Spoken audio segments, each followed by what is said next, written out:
الرحمن الرحیم۔ رمضان المبارک کے 4 درسوں میں شرک کی مذمت،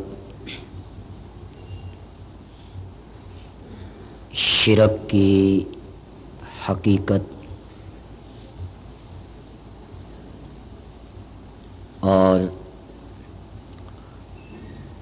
مشرکین مکہ اور امام الانبیاء سرور کائنات حضرت سیدنا محمد الرسول اللہ صلی اللہ علیہ وسلم کے مابین اختلاف کس مسئلے میں تھا اور مشرکین مکہ کا اصل شرک کیا تھا، یہ بڑی تفصیل کے ساتھ بیان ہو چکا ہے اور آپ اس کو سن چکے ہیں۔ اگر آپ کو یاد ہو، رمضان المبارک کے آخری درس میں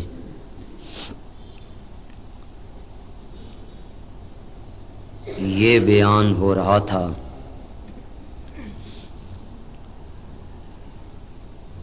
کہ مشرکین مکہ کو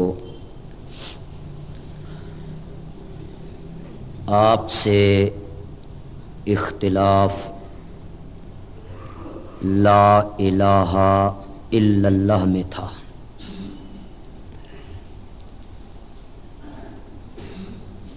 وہ کہتے تھے اجعل الآلہۃ الہا واحدا، کہ یہ عجیب آدمی ہے،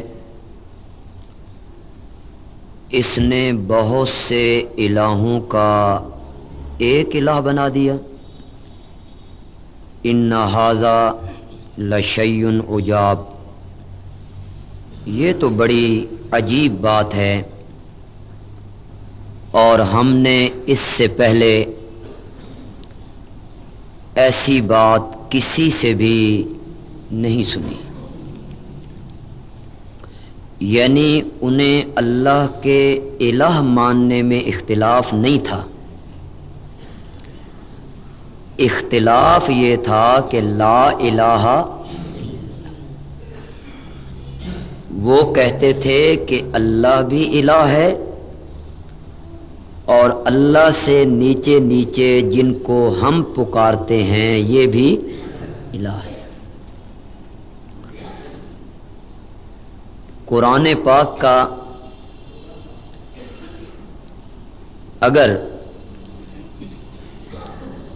دقیق نظر سے اور بڑے غور و فکر سے